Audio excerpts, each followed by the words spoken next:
Good morning, everybody. Welcome to Wise Tech for Wise Money, brought to you by Way One Solutions International.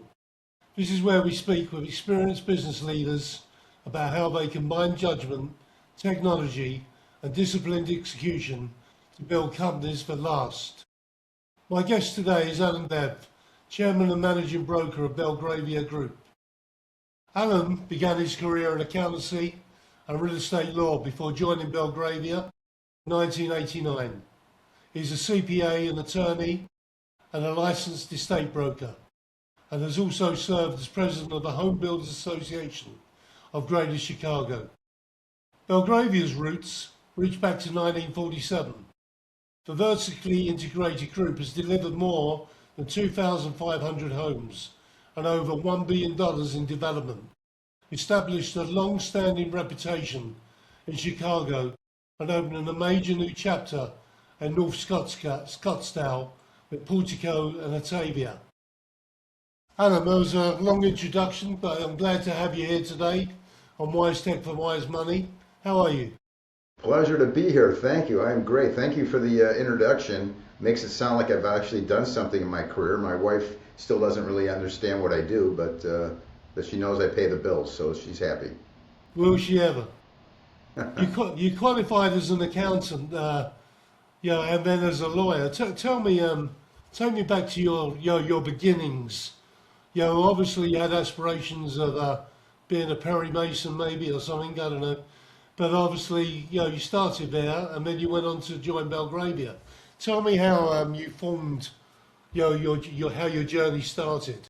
Sure. I never wanted to be Perry Mason. I thought I wanted to be a lawyer. My father was a criminal attorney, and he practiced on his own. And I remember him getting phone calls in the middle of the night. Mr. Lev, I'm in jail. My dad would go, well, I'll get you in the morning.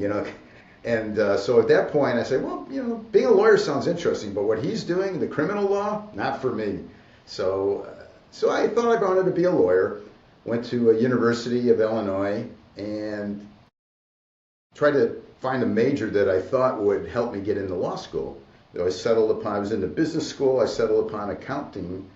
Not that I had any great affinity for accounting, but I thought it would be a good background, and it was. And I was able to take the Certified Public Accountant exam while I was in school. Passed it because I never would have taken it again if I hadn't, and worked my way through law school by using the accounting degree. I actually worked in the tax department at Price Waterhouse, so it was a great part-time gig to help pay for law school.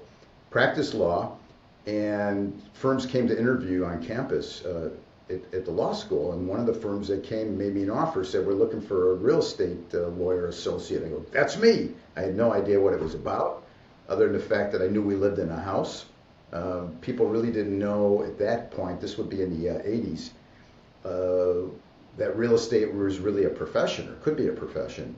But I took the best job available at the time, so joined a firm in Chicago, practiced real estate law for 4 years, realized that the clients that I was working on were having a heck of a lot more fun than I was, and I was just doing the documentation part and the lawyering part, and was lucky enough to have met a gentleman. His name is Buzz Rettenberg, who's now been my partner for some 37 years. Buzz is 20 years older than I am. He was a lawyer too, but he had gotten into real estate because his father in the late 1940s, who was also a lawyer, was doing some real estate in the Lincoln Park area of Chicago back after World War II. And back in that day, a rehab was buying an apartment building, putting a coat of paint and changing the carpet out. That was a rehab, but Buzz had the real estate bug from his father, and when I met Buzz, he was just starting to transition from practicing law to getting into real estate as a full-time profession. He and I hit it off very well. I was, for the firm, doing his legal work, and we just became friendly, and at some point got to the point, said, hey, why don't you come with me? Why don't I go with Buzz? And you'll spend your time doing my legal work, maybe you'll spend half your time, I'll pay you something, and then the other half of the time, we'll see if you can learn the business. And I said, wow, I'm in my late 20s. What an opportunity. The worst case is I go back and find a law job somewhere. and loved it. Loved being on the business side of things. And after about 2 years, I was able to learn enough about the business to get out of the law end of things. And since then, we've had a series of in-house lawyers other than me, and made a career out of it. And I've never looked back, never thought twice about my decision of leaving, and was very lucky. So I would say that it's a matter of good timing and taking advantage of an opportunity, which I think is a lot of the business world, which is, you just never know where things are going to come from. And it's incumbent upon you to take chances, take opportunities, and make the most of them. Yeah, no, I agree. Was it a tough transition? As a young man from law into a whole new business world? Not really. I was lucky enough to have a person I was working with who was 20 years older and acted both as partner, friend, mentor. And he just had a very special way about him, in the sense that I remember as a young, late 20-year-old, him taking me around. This is way before the internet and cell phones and the ability to network like we did. But we would go to events, and I would tag along with him, or a meeting, and he had this wonderful way about him. Instead of saying, this is Alan, he works for me, he would introduce me to people and say, this is Alan, we work together. Here's a guy that at that point was in his late 40s and established, and everybody knew who he was. But he just had this way that I've learned from him of making me feel important, and conveying a message to other people that this is an important person in my life. And he just introduced me to people, and I kind of learned how to network and many other things from him. So I credit Buzz for a lot of my success. Now, obviously, we've done very well together, but he was a very influential part, still is, of my life at a young age. So he really paved the way, gave me a lot of responsibility, let me make mistakes, and I credit him for a large part of where I am today. I think that's amazing. I mean, and I think that's a really good lesson to be made. You should never undermine people. Pay them respect and make them feel important. You get the best out of people. Yeah, I learned from him. It's not just in a business context. Boy, anywhere I meet anybody, whether it's the cab driver or the waiter or anybody, I treat everybody with respect. And everyone's got their own things going on in life, and you never know what's going on in their head or in their life. But boy, there's just no reason to disrespect anybody. Yeah, no, I agree. Tell me, the business started in 1947, and you joined obviously in 1989. What went on between 1947 and 1989? What was the company like in that period? And then what? Very small. More of a side business, I would say, than a full-time business, where they would buy apartment buildings in the Lincoln Park area of Chicago. They would do a little rehab, they'd refinance it, they'd hold on to it, they'd pick up another one. They were still working as lawyers while they were more or less dabbling in real estate, I would say. And it wasn't until the time that I met Buzz that he was seriously getting into real estate as being a full-time profession for him.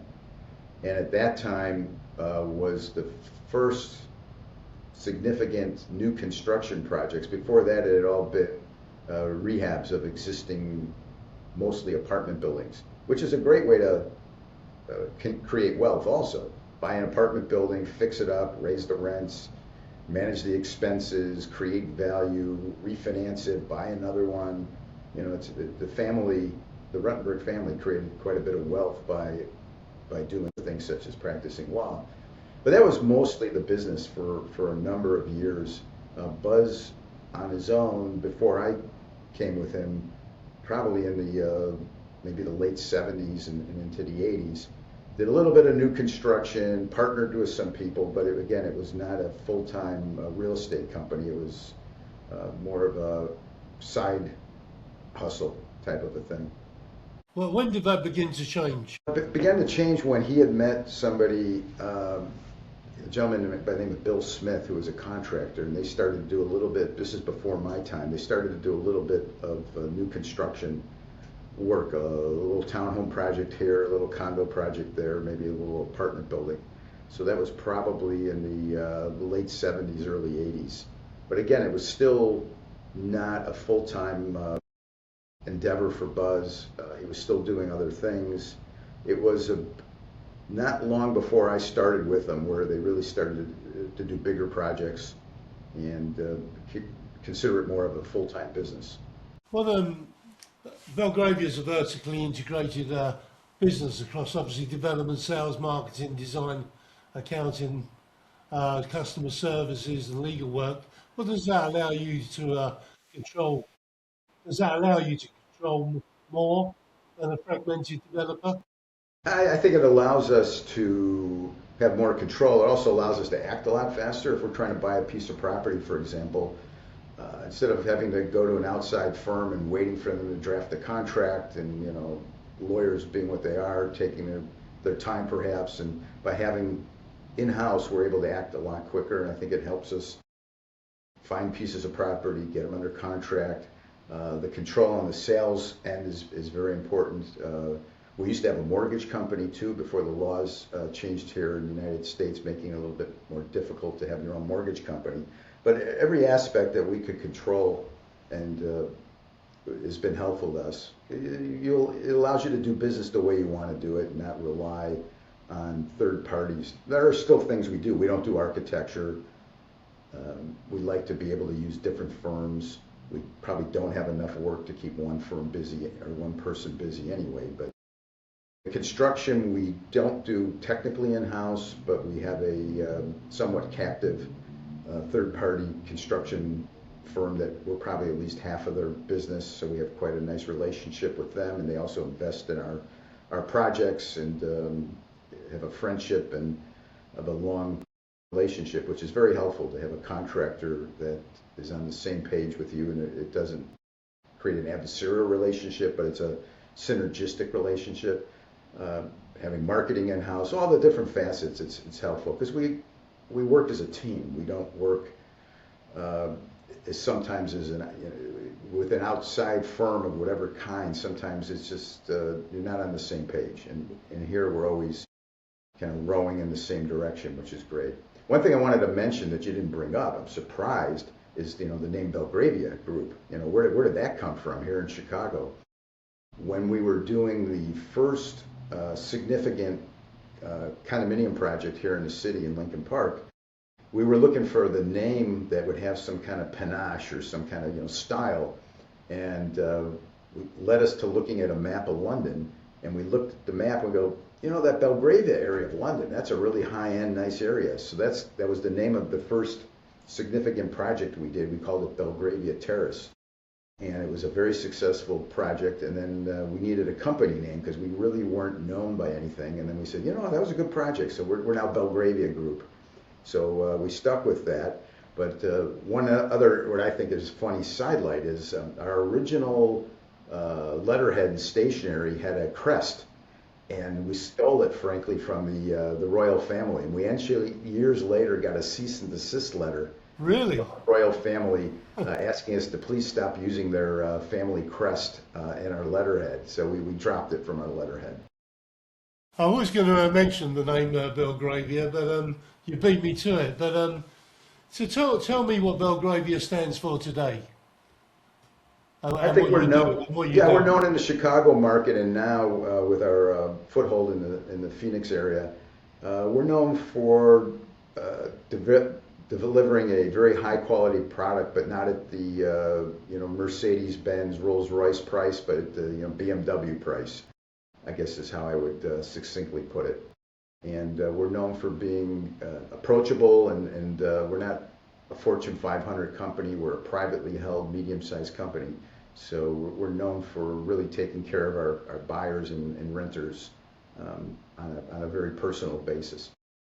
And do you develop across the whole of Chicago area? We do. We started out by only doing work in Chicago, in the city proper, but we have branched out now. We're doing some suburban work. Our philosophy was, as long as there was enough work to do in the city and is in our backyard, and we know the city pretty much neighborhood by neighborhood, there was no reason for us to go and expand in other places. We're small. We weren't looking to be the biggest developers in the city or in the country or anything. We were looking to build good product, have fun, support a number of families that we employ for many years, and manage our risk and not, grow beyond our means. So for many, many years, we were able to achieve those goals by just doing it in Chicago. Things have changed in Chicago, like they have in many cities. Politics have changed, taxes have changed, construction's changed, and we found it necessary several years ago to rethink our strategy of only doing work in Chicago. We branched out not only to the suburbs of Chicago for product, but that was what caused us to branch out to the Phoenix area.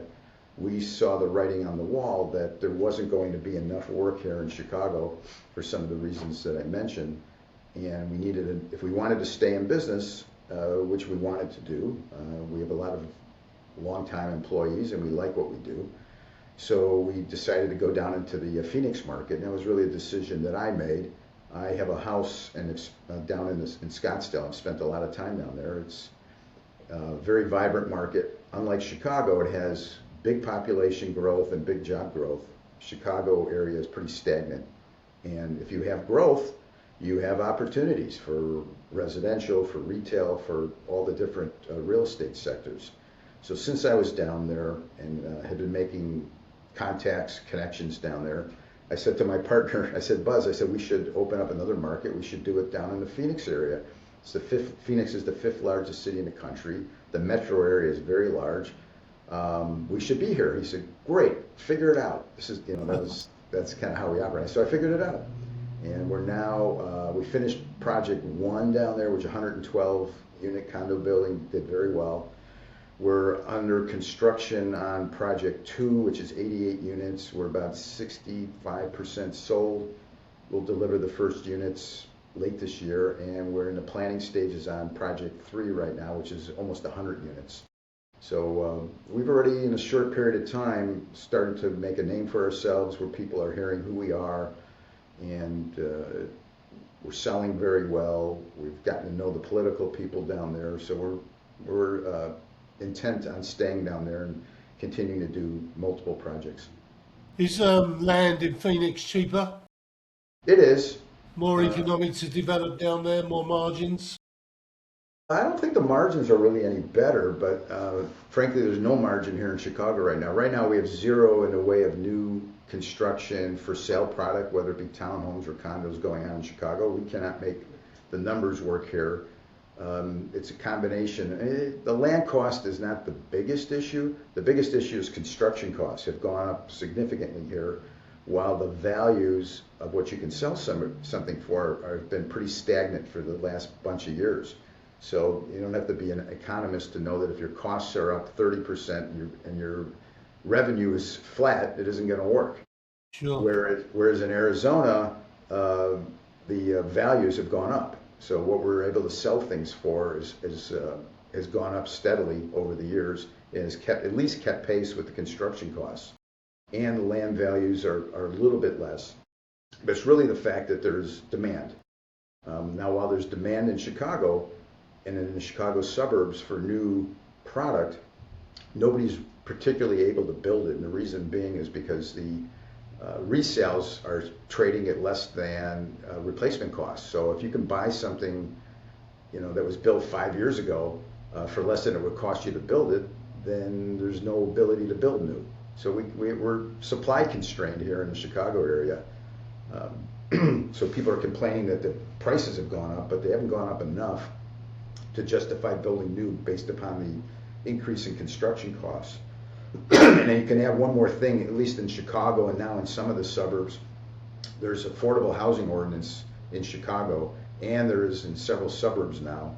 In Chicago, if you buy a piece of property and want to develop it with 10 or more units and you have to rezone it, which is just about any property these days, there's a 20% affordable housing requirement.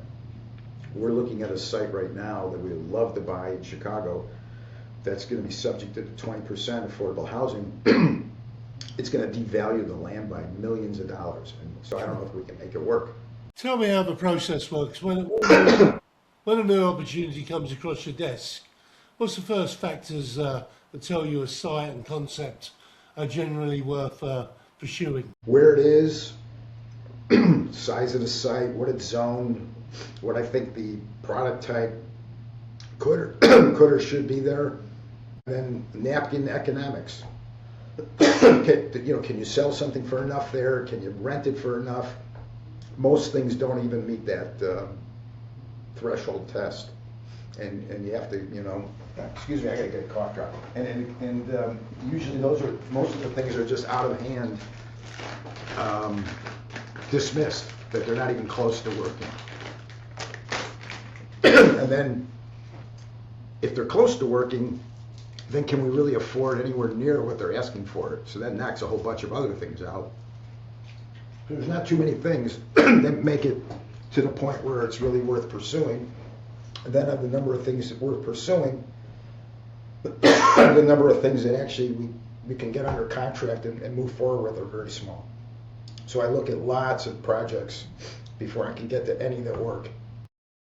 And how many do you think pass your desk a week before you sort of drill down on? What's the sort of numbers you have to look at? Well, I probably at least one or two a week.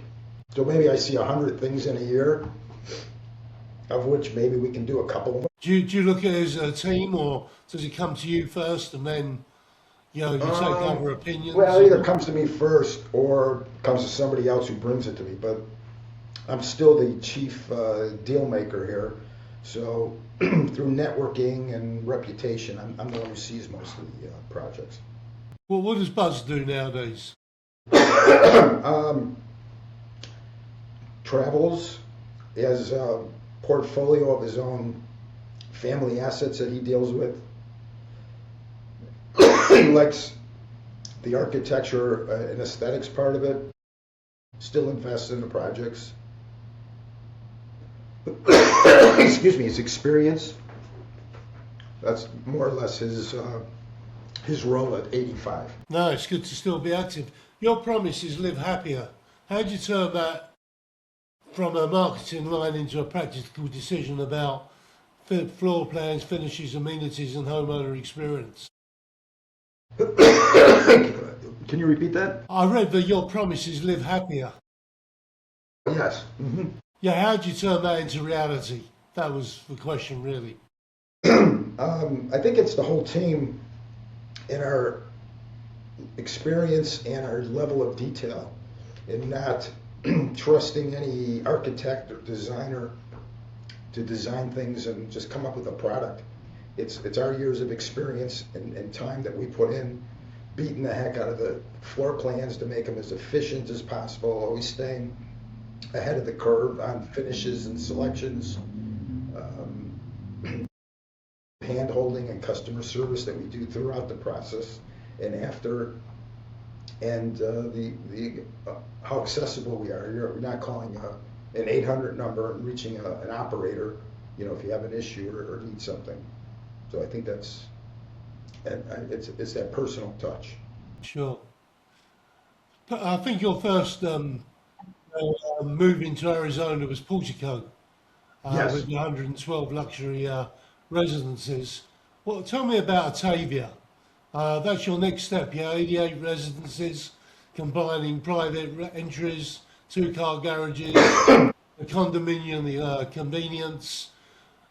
Tell me what you've learned from the Portico experience that will, promote and make the Atavia so much easier to do. Gary, can you pause it for just a minute here?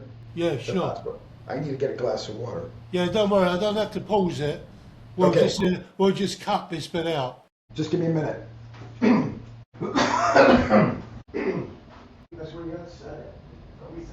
That's ridiculous. All right. Sorry about that, Gary. No, that's all right. I've had a chest cough for weeks. Just my can't God. get rid of it. Yeah. So we're talking about Atavia, which is our second project in Scottsdale. It's right next to the first one. I wish we would build the same thing twice, but I don't think we ever have in our history. So we didn't want to do the same. It's about the same size site. We didn't want to do the same exact product. So we're trying to come up with something different. Plus, we had some units still to sell in Portico. And we were looking at the market, and we saw a product in California that we we kind of emulate it a little bit, but it's a stacked townhome as opposed to a regular condo building, at least in the United States, which has parking, maybe underground, ground floor, units above. This is different. It's a four-story building, series of four-story buildings, 6 units or 8 units in a building, depending on which. Each has a private garage. Each has first floor space, some very little, some bedrooms and things, and then half the units live mostly on the second floor, and then the other half of the units are on the third and the fourth floor, but each has a private elevator from their own, coming from your garage, you come into your own little entrance, and then you have a private elevator going up to the third and the fourth floor of your own unit. And it's it's kind of a stacked flats or stacked townhome type of product, which Arizona hadn't seen yet. I haven't really seen it in Chicago either.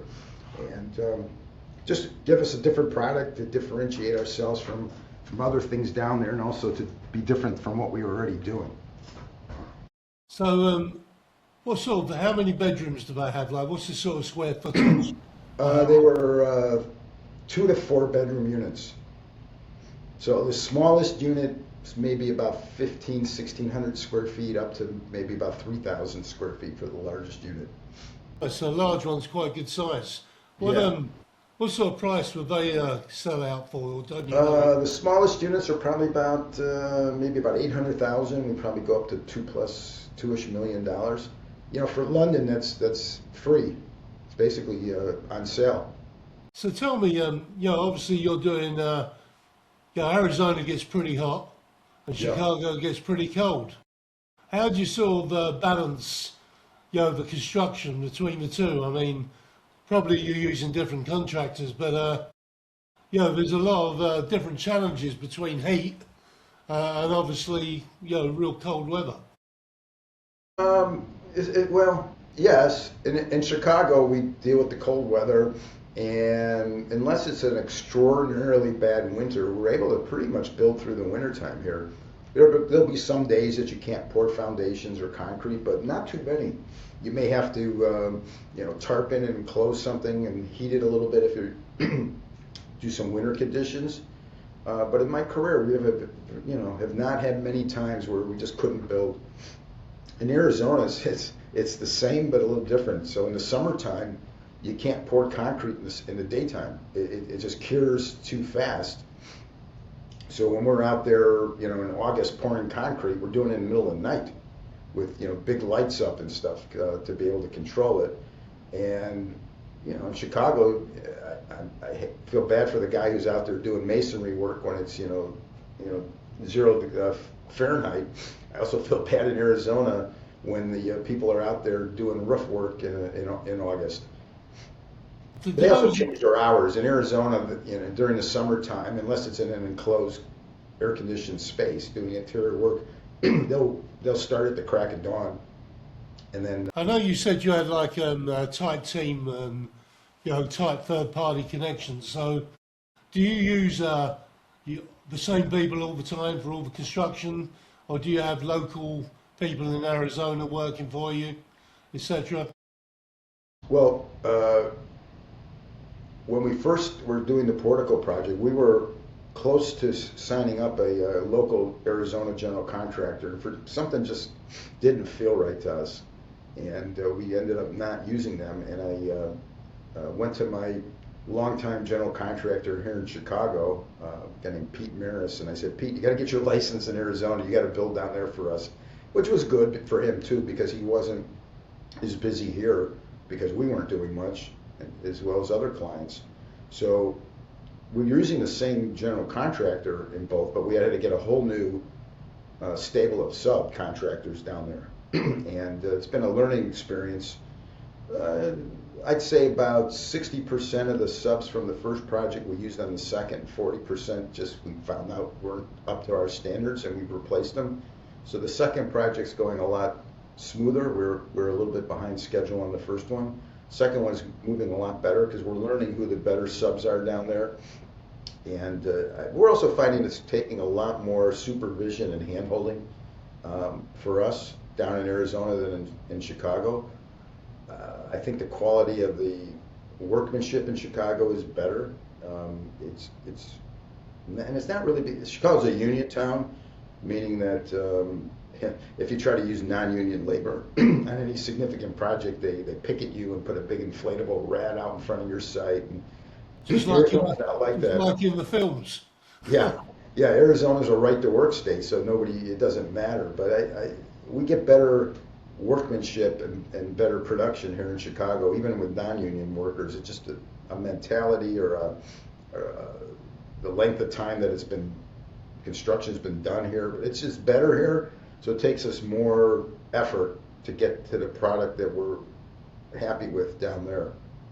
Does the extreme weather in both cities sort of put the cost of construction up compared to somewhere like New York, or where the weather is more, normal as such, i.e. not so extreme? Well, I don't know about New York. I mean, New York's construction is obviously more than Chicago, but it used to be that the construction in Phoenix area was like 20% less than here. It's not anymore.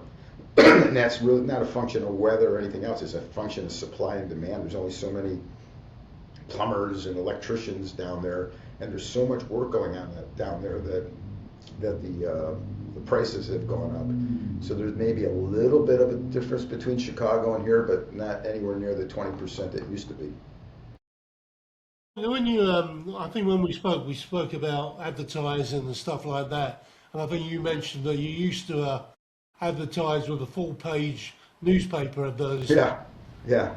How's it changed, and what do you do now?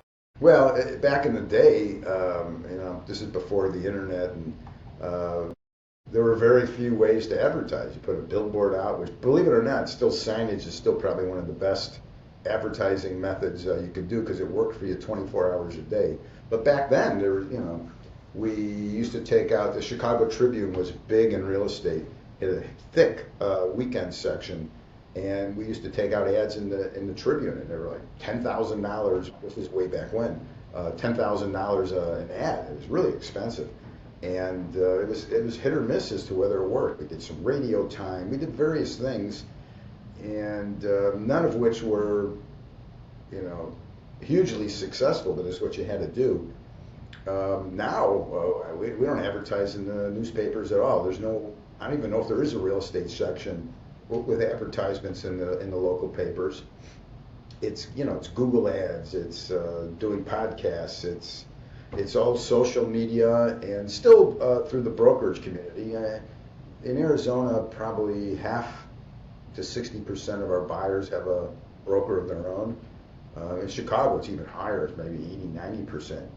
So you still have to reach out to the brokerage community. But it's different. I'm not saying it's any cheaper. We spend a lot of money still on advertising. Sure. But it's just spent differently. Do people still buy newspapers much in Chicago? I think it's somewhat age-related.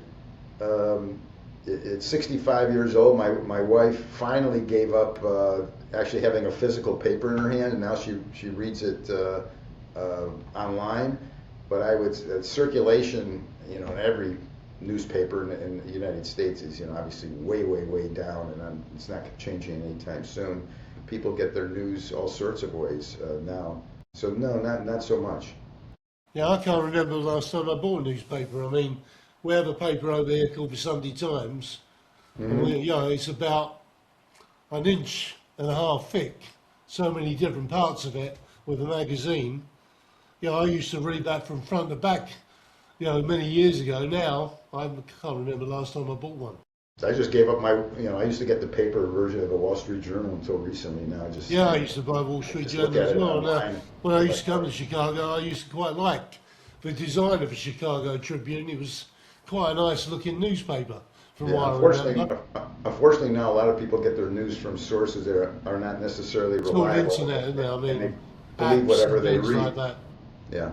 Tell me, Scottsdale attracts a lot of second home and relocation buyers from across the states and beyond. How do you reach out to those people? How do you make them aware of your new development, in other states?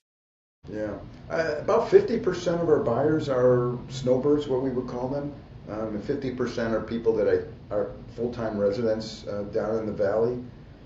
And the internet actually allows you to, if somebody was searching for Scottsdale new condos, we're going to come up on top or close to on top. So a lot of it is, Google positioning, and we don't really have, we've tried various ways to have a broader reach. It's very expensive and it's very hit or miss. Although we do look at our statistics, and we're getting the out-of-state buyers. There's no real concentration. It's not like, oh, they're all from Illinois or they're all from California. They're kind of all over the place. We're toying with the idea on future projects of maybe marrying ourselves up with a brokerage firm that has a national presence to maybe take advantage of some of their other offices and brokerage community. We're not doing that right now. I mean, we're getting enough traffic from people from out of the area, especially if people come down to visit. We're pretty, we have some signage and things down in the Scottsdale area where people would find us if they're down there and for vacation or to look around. Going on to Belgravia's projects, I think you allow, like a lot of developers do, to personalise finishes and work directly with in-house teams. How does automation and technology help that nowadays compared to the old days? Yeah, well, the olden days you did it face to face. You had to sit down and use a bunch of pieces of paper. Now we actually have person who heads up our design and selections is here in our Chicago office. We have a full-time employee in Scottsdale. We have another one that lives in California, and they do a lot of this now remotely, which is very helpful. Design and sending things back and forth has just made it a lot easier. When it comes to yourself, Alan, you've been in the business 3 decades. What still keeps this business enjoyable for you? And what decisions do you like to insist on being close to? I used to be a real micromanager when I first was in a management role and bringing on new people, and I was able to get out of that cycle. The people that work here now have been here for many years. We have the kind of relationship where we've learned what they know what I want to see and what I don't really want to see, or they know when to come to me because they're not sure about something. I don't want to know or get involved in getting the permit, for example, a building permit. They can all handle that, and I know if they come to me if there's a problem. I'm most interested in site plan design, unit layouts, finishes, economics, but I leave most of the rest of the business stuff. I don't get involved in the marketing aspect. I don't get involved anymore with the sale. I used to get involved with everything, but my lane is finding pieces of property, kind of screening, and with help from people here, running analysis to see if something financially makes sense. I still help bring in investors. We still capitalize all of our projects with friends and family money, so we continue to add on people to invest with us. So I've limited my role here. I'm always here to help, and people are very good about coming and asking a question if they're not sure about something, but I trust the people that are here and let them do their thing. Yeah, you mentioned investors. I mean, how did you actually fund your projects? I mean, obviously you use some of your own money, but do you get a lot of outside investment? Do you use banks? Or are you looking for high net worths or family offices? We've intentionally stayed at a size where we don't have to take in institutional investors. It's a whole other level of complexity and pain in the neck, frankly. So we purposely stayed in a size where maybe biggest project we'll do maybe is $150 million, which is not a small project, by the way, but we're able to raise private equity from friends and family, generally, like you said, high net worth individuals. Nobody putting up more than, say, $1 million desire. And then we get bank debt for some percentage of it. I would say on our typical condominium project, we're getting about 75% loan to cost, which is pretty good in this environment. and which means we need 25% equity. So, you know, if we're doing a deal that's a project is $100 million of cost, we got to go bring in 25 million of equity. And like you said, you know, some of it's our own money, but we go to this pool of friends and family and are very fortunate to be able to pretty easily raise that kind of money on our projects. Yeah, And we that's like that. amazing. We like doing it this way. You know, there's more projects out there we could do. We choose not to because I don't want to have to be going to institutions. They're fickle. You know, when times are great and they have a lot of money, they're happy to, you know, do something with you, but they're not always at times where they say we're out of the market. And with our friends and family, if we think a deal is a good deal and we underwrite it appropriately, they're in. They'll, you know, and sometimes the best time to do a project is when everybody else isn't doing a project. Yeah, that's true. I mean, banks are only there when you don't need them. Right. Yeah. The banks have been good. The banks have been good to us. We have some very long-standing relationships that even in tougher times, they've been willing to do things with us. But the institutional investors, the equity portion of it, they're definitely in and out of the market, and we don't want to have to rely on them. Sure. Looking ahead 5 to 10 years, how do you see Belgravia expanding? I mean, do you see it going across more states? Just not obviously Arizona, but you know, other states across the Midwest, or what's the I plan? hope not. It was a big jump to even go to a second market. It's very hard to do business in places where you're not on the ground all the time, and you know you can't drive to a site and you know be there in 20 minutes if you need to. I guess I'll leave it to the younger crowd. I have a younger partner who's in his mid 40s. My son joined our business a couple of years ago, and he's in his 30s. So they'll take the business forward, and you know they need to be adaptable and see where the winds are blowing. But I find it hard to do business in too many places. So for the rest of my career, I'm imagining we'll just be in the Chicago area and the Phoenix area as long as we can find enough work to do. If you could change one thing about property development and the industry tomorrow, planning, finance, construction, technology, buyer experience, what would you change and why? Well, I'd like them to get us out of this Iran war so that prices don't continue to go up and interest rates don't stick where they are. Um, I think that there's certain things about real estate that just never seem to change, and they may never change. There's politics involved in any kind of project with local officials, neighbors who don't want something. That's always going to exist.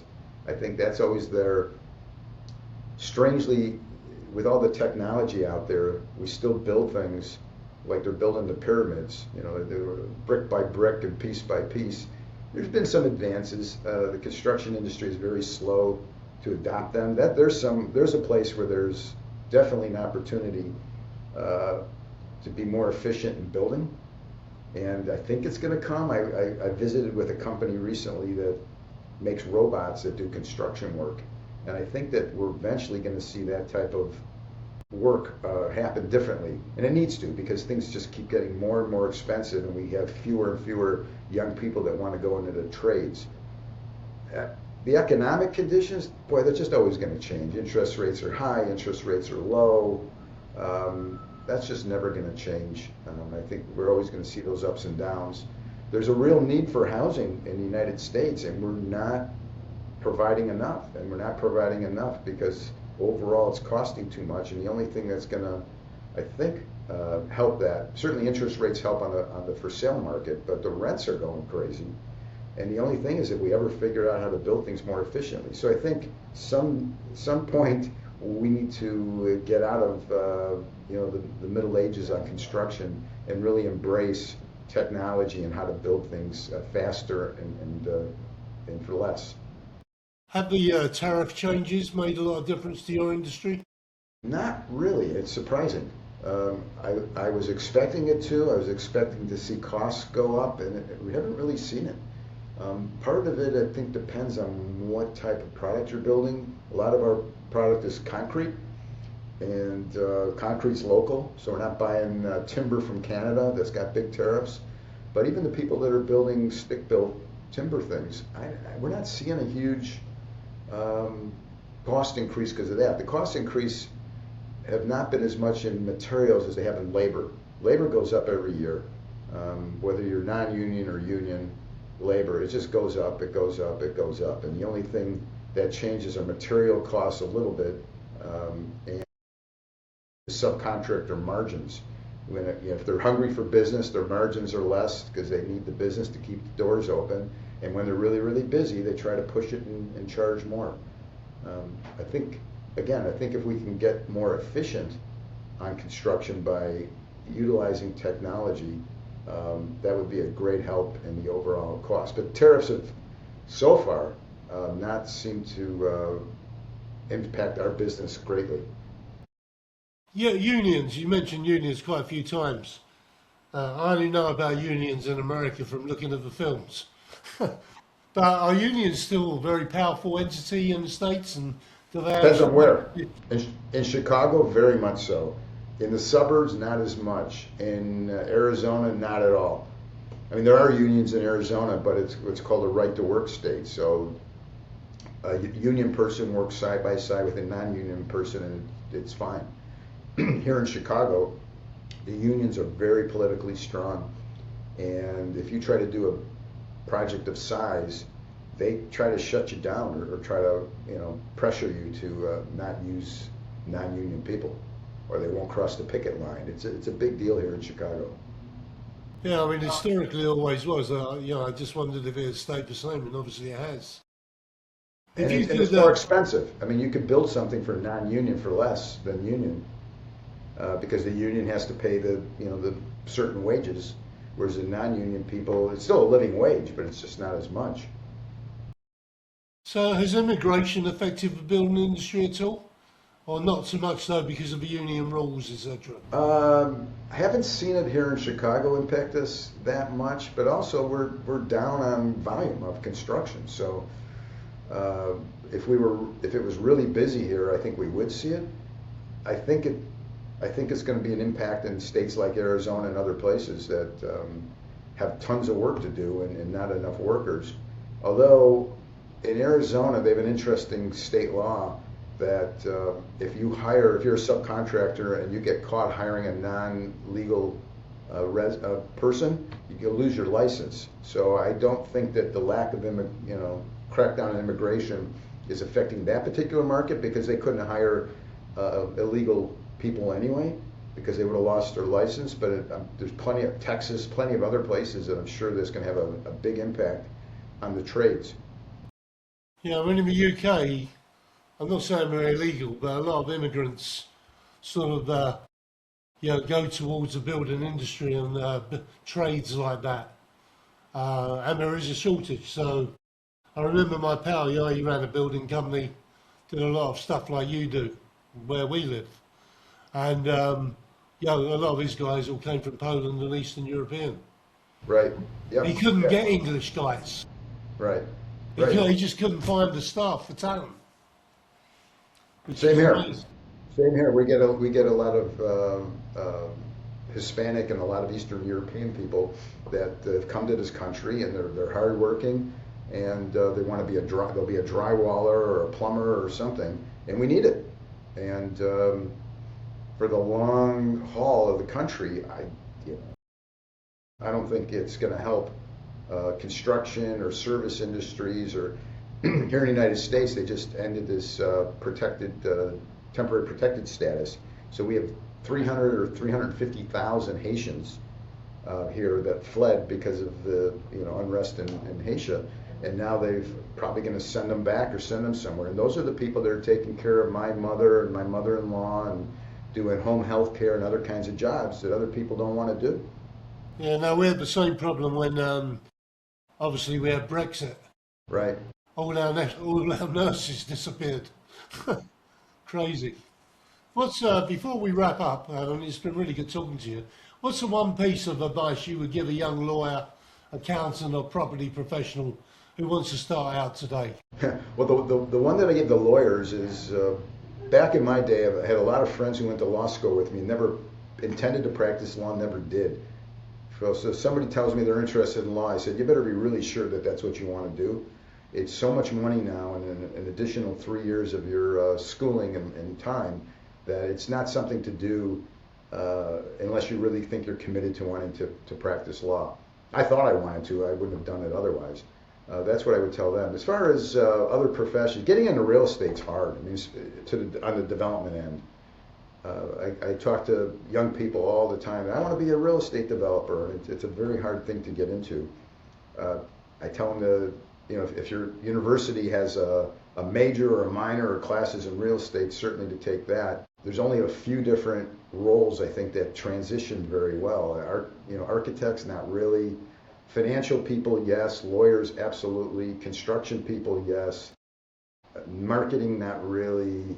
Sales people, very rarely. So there's only a few different areas that I think lend themselves well to transitioning to getting onto the development side, which is what a lot of young people who want to be in real estate want to do.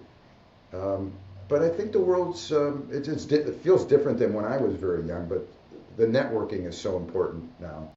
Whether it's for your first job or your next job, there's just no excuse today for not taking time to go out and meet people, make contacts, have a coffee with somebody, have a chat, and expand your network. Because I think that's what really lends itself to being successful in business as well as furthering your career. So I talk a lot with young people about networking and trying to meet as many people as they can. What do you think, following on to that question, the attributes that are needed to be a good developer? Being someone who knows a little bit about a lot of things and maybe a lot about one thing, but in order to be a successful developer, I think over time you have to be able to learn all the different facets of the business. What I mean by that is, yes, I'm a lawyer, so I still probably am a legal expert and can read documents and speak the language of our attorneys. But over the years, I've learned enough about architecture and civil engineering and environmental and geotech and marketing and sales and all the different aspects. And I think the best developers, either themselves or at least with their team, have developed enough expertise in all the different areas so they're not just blindly relying on third-party contractors, I don't mean general contractors, but we don't let the architect draw a set of plans and go, oh, this is beautiful, we're going to build that. I mean, there's a lot of pushing and pulling on our end because of all of our experience to say, no, that's not the right bedroom size, or that's not going to furnish very well, or you can't really build it that way because the detail's not right. And I think the experienced developers who get involved in all the aspects come up with a much better product. And it also makes the business more interesting. If all you did was the same thing every day, eventually it gets kind of old. But the fact that as a developer you get to touch all these different areas makes it an exciting business. Fantastic, Alan. Well, I really appreciate you being on our podcast. I hope you've enjoyed it. It's been very, very informative. Next time I'm in London, I'm looking you up.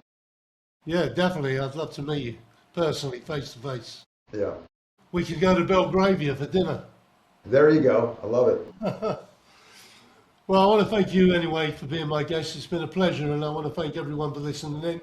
Alan, if people want to learn more about Belgravia, I mean, I get listeners and people following me from all over. I talk to a lot of people in the States. So if they want to know more about Alan and Belgravia and what your services, and maybe they want to get you to build in their state, how do they contact you?